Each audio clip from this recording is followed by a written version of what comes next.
آج ہم ایک ایسی خبر سنانے جا رہے ہیں جو سعودی عرب کے سلطان محمد بن سلمان کے تعلق سے ہے، اور ان کے تعلق سے جو باتیں بی بی سی کی جانب سے پیش کی گئی ہیں وہ حیران کن باتیں ہیں۔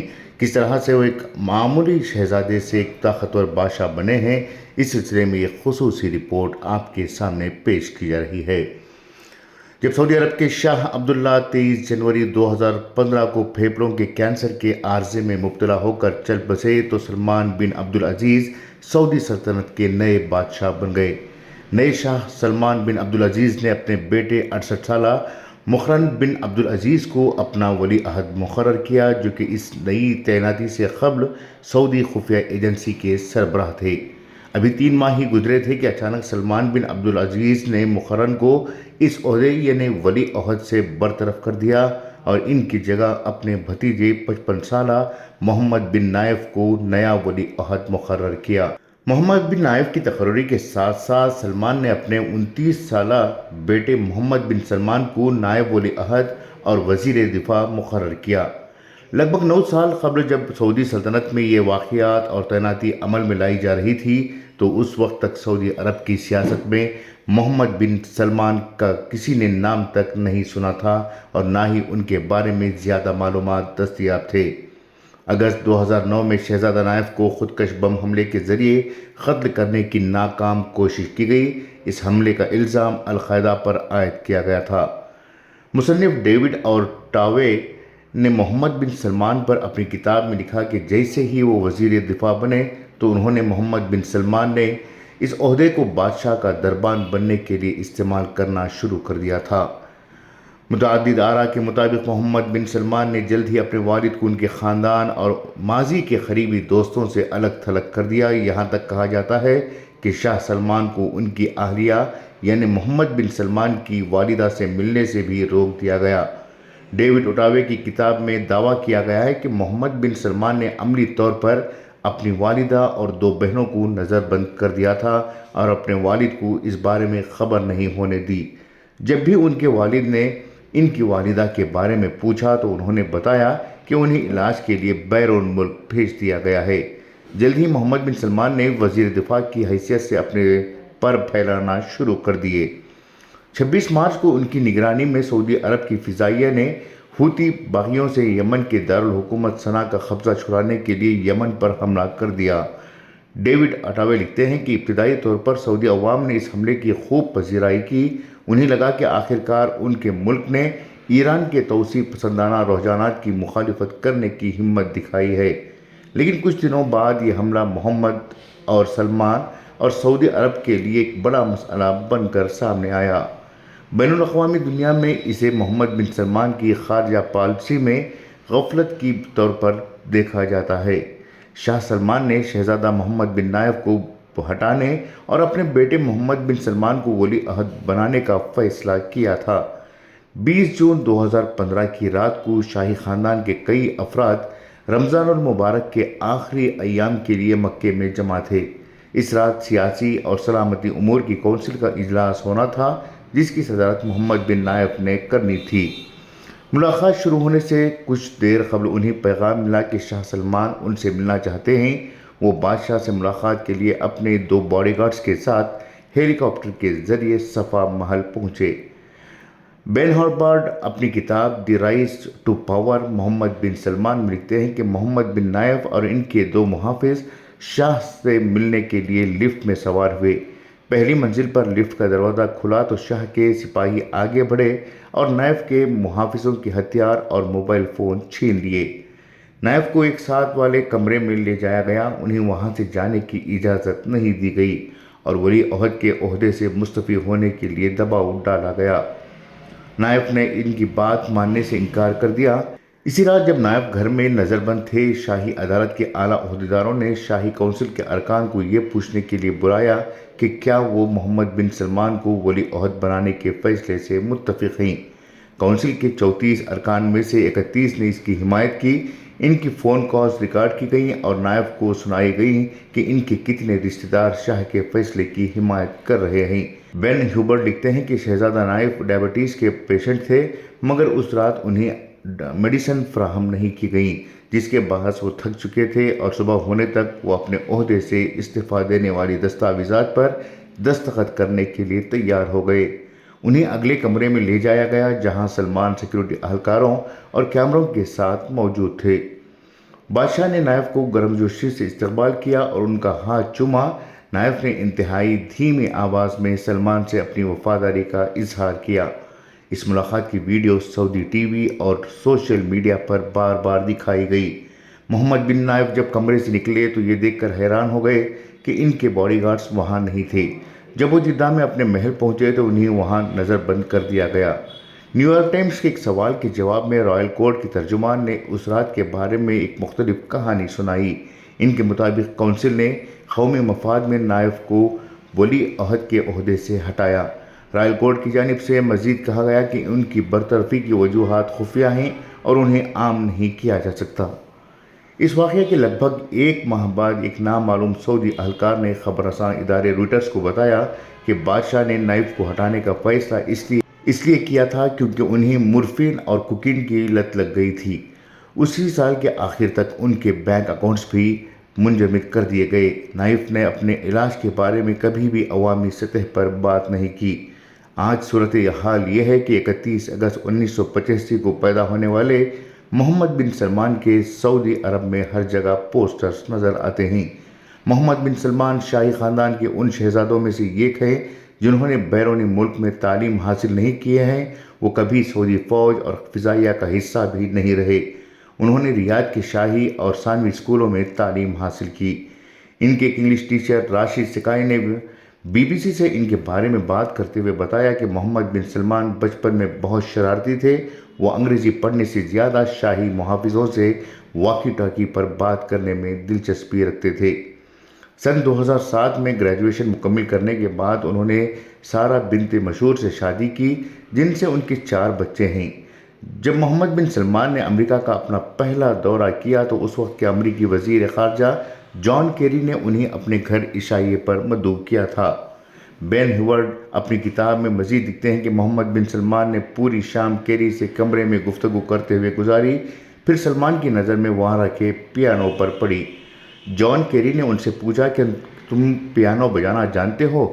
جب محمد بن سلمان پیانو کے سامنے بیٹھے اور کلاسیکی دھن بجائی تو کمرے میں موجود ہر شخص دنگ رہ گیا۔ وہاں بھی پس منظر رکھنے والوں کی موسیقی سے ناپسندیدگی کو مدنظر رکھتے ہوئے جان کیری کو محمد بن سلمان سے پیانو بجانے کی امید نہیں تھی۔ شروع سے ہی شہزادہ سلمان سرمایہ کاری کے ذریعے اپنی اقتصادی سلطنت بنانے کی طرف مائل رہے۔ سعودی شاہی تاریخ پر گہری نظر رکھنے والے رچرڈ لیسی لکھتے ہیں کہ ایک بار جب محمد بن سلمان ابھی ولی عہد نہیں بنے تھے تو ان کے والد کی نظر ریاض میں زمین کے قیمتی ٹکڑے پر پڑی۔ زمین کا مالک اسے بیچنے کے حق میں نہیں تھا۔ سلمان نے دباؤ ڈالنے کی غرض سے ایک جج کا سہارا لیا۔ جب جج نے بھی ان کی بات نہ مانی تو انہوں نے ریوالور کی گولی جج کے میز پر رکھ دی۔ اس کا اشارہ یہ تھا کہ اگر جج نے اس کی بات نہ سنی تو اسے گولی مار دی جائے گی۔ جج نے شاہ عبداللہ سے سلمان کے رویے کی شکایت کی۔ سلمان نے کبھی اس خبر کی تردید نہیں کی۔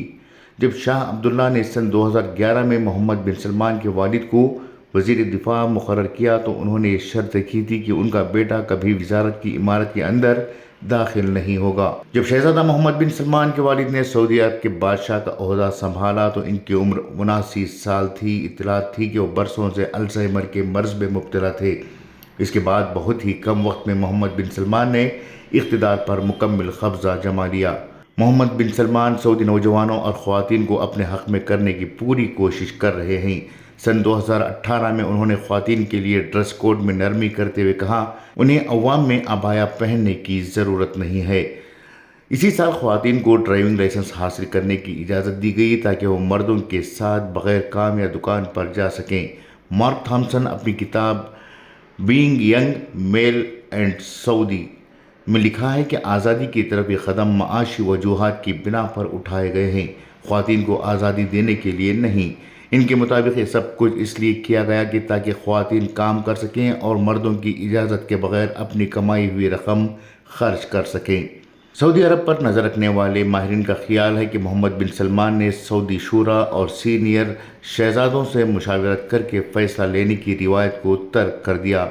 انہوں نے اپنے آپ کو علیحدہ حکمران کے طور پر پیش کیا۔ انہوں نے واضح کیا کہ وہ اپنے فیصلوں اور سیاست کے خلاف کسی قسم کا احتجاج یا تنقید برداشت نہیں کریں گے۔ جیس فریمین، جو 1990 کی دہائی کی خلیجی جنگ کے دوران سعودی عرب میں امریکی سفیر تھے، ان کا خیال ہے کہ سعودی شاہی خاندان کے اتحاد کے لیے سب سے بڑا خطرہ شورا کے نظریات کو مکمل طور پر نظر انداز کرنا ہے۔ ولی عہد بننے سے پہلے ہی محمد بن سلمان رائل خرچ کرنے کے طور پر شہرت حاصل کر چکے تھے۔ انہوں نے ایک روسی اولیگارک 440 فٹ لمبی لگژری یاٹ خریدنے کے لیے $500 ملین خرچ کیے تھے۔ اس سے قبل نومبر 2017 میں انہوں نے ایک مشہور پینٹنگ خریدنے کے لیے $450 ملین خرچ کیے تھے۔ تنقید سے بچنے کے لیے انہوں نے پہلے وعدہ کیا کہ وہ یہ پینٹنگ ابوظہبی کے میوزیم کو دیں گے، لیکن ایسا نہیں ہوا۔ کچھ دنوں بعد یہ پینٹنگ ان کی کشتی سیرین میں لٹکتی ہوئی دیکھی گئی۔ کہا جاتا ہے کہ سعودی عرب میں کم از کم 10,000 شہزادے ہیں، ان میں سے تقریباً 100 سیاسی طور پر سرگرم ہیں۔ ان سب کو حکومت کی طرف سے ماہانہ الاؤنس دیا جاتا ہے۔ کم از کم الاؤنس $800 جبکہ زیادہ سے زیادہ الاؤنس $2.75 لاکھ دیے جاتے ہیں۔ سلمان کے ولی عہد بنتے ہی انہوں نے ان الاؤنس میں کافی کمی کر دی۔ 4 نومبر 2017 کو محمد بن سلمان نے 380 شہزادوں، تاجروں اور اعلیٰ سرکاری افسران کی گرفتاری کا حکم دیا اور ان پر سرکاری فنڈز میں خرد برد کا الزام عائد کیا۔ بین ہیوبرٹ نے لکھا کہ گرفتار کیے گئے 380 افراد میں کم از کم 11 شہزادے شامل تھے۔ گرفتار ہونے والوں میں وزیر اقتصادیات اور منصوبہ بندی عادل فقیہ اور وزیر خزانہ ابراہیم عبدالعزیز بھی شامل تھے۔ ان سب کے موبائل فون چھین لیے گئے، انہیں براہ راست 5 اسٹار ہوٹل کارلٹن ہوٹل میں لے جایا گیا اور نظر بند کر دیا گیا۔ ان تمام لوگوں کو تب رہا کیا گیا جب انہوں نے مبینہ طور پر بدعنوانی کے ذریعے کمائی ہوئی رقم حکومت کو واپس کر دی اور اس کے علاوہ انہوں نے مجموعی طور پر $1 ارب جرمانے کے طور پر جمع کروایا۔ اس طرح جب محمد بن سلمان نے سعودی عرب کے دورے پر آئے ہوئے لبنان کے وزیر اعظم سعد الحریری کو مبینہ طور پر گرفتار کیا تو کھلبلی مچ گئی۔ بین ہیوبرٹ لکھتے ہیں کہ جب الحریری محمد بن سلمان سے ملنے پہنچے تو انہیں اندر لے جایا گیا۔ ان کے قافلے کے باقی افراد کو باہر ہی رکنے کا حکم دیا گیا۔ کمرے میں حریری کو اپنے عہدے سے مستعفی ہونے کو کہا گیا۔ الحریری نے لبنانی جھنڈے کے ساتھ کھڑے ہو کر اپنے استعفے کا اعلان کرتے ہوئے ایک بیان پڑھا۔ اس بیان کو دنیا بھر میں ٹیلی ویژن پر نشر کیا گیا۔ انہوں نے کہا کہ ان کا استعفیٰ لبنان کو مزید مضبوط اور آزاد بنائے گا۔ اس بیان میں انہوں نے کئی بار توقیف کیا اور یہ تاثر دیا کہ انہوں نے یہ بیان خود نہیں لکھا ہے۔ بہت سے تجزیہ کاروں کا کہنا ہے کہ اگر حریری استعفیٰ دینا چاہتے تو انہوں نے غیر ملکی سرزمین پر ایسا کیوں کیا؟ جب الحریری چند روز بعد اپنے ملک واپس آئے تو انہوں نے اپنا استعفیٰ واپس لے لیا۔ اس عجیب و غریب واقعے کے پس پردہ حالات کبھی معلوم نہیں ہو سکے۔ محمد بن سلمان کے خلاف انسانی حقوق کے پامال کرنے کے الزامات بھی ہیں۔ ہیومن رائٹس واچ نے مئی 2018 کو ایک رپورٹ میں لکھا کہ سعودی حکومت نے 2305 افراد کو 6 ماہ سے زیادہ حراست میں لے لیا، جن میں 251 ایسے ہیں جو 3 سال سے زیادہ عرصے سے جیل میں ہیں اور انہیں کبھی بھی جج کے سامنے پیش نہیں کیا گیا۔ یہی نہیں بلکہ نیو یارک میں قائم committee for the protection of journalist نے بھی اپنی رپورٹ میں کہا کہ سعودی عرب میں 26 صحافی جیلوں میں بند ہیں، جو کہ چین اور ترکی کے بعد دنیا میں سب سے زیادہ تعداد میں ہیں۔ سن 2019 میں 1000 سعودی شہریوں پر سفر کرنے پر پابندی عائد کی گئی۔ محمد بن سلمان کو اس وقت سب سے زیادہ خفت کا سامنا کرنا پڑا جب ان کے ناقد صحافی جمال خاشقجی کو اس وقت قتل کر دیا گیا جب وہ کسی کام سے ترکی میں سعودی سفارت خانے گئے ہوئے تھے۔ خاشقجی عرب نیوز اور الوطن جیسے اخبارات کے ایڈیٹر رہے۔ تمام تر ثبوتوں کے باوجود 1 سال تک محمد بن سلمان ان کے قتل کی ذمہ داری سے انکار کرتے رہے۔ ڈیوڈ اوٹاوے لکھتے ہیں کہ قتل کی منصوبہ بندی محمد بن سلمان کے 2 قریبی ساتھیوں کی نگرانی میں کی گئی تھی۔ تفتیش کے بعد CIA اس نتیجے پر پہنچی کہ قتل کا حکم محمد بن سلمان نے ہی دیا تھا۔ قومی سلامتی ایجنسی نے محمد بن سلمان کی پرانی ریکارڈنگ تلاش کر نکالی جس میں انہوں نے خاشقجی کی سعودی عرب واپس نہ آنے کی صورت میں ان کے خلاف گولی چلانے کی بات کہی تھی۔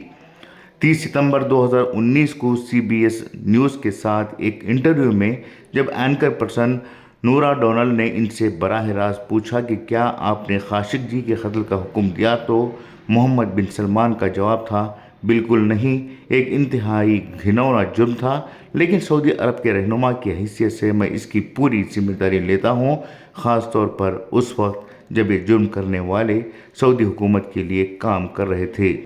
یہ تھی محمد بن سلمان کی حقیقت جسے دنیا بہت کم جانتی ہے۔ بیورو رپورٹ، انقلاب نیوز، نئی دہلی۔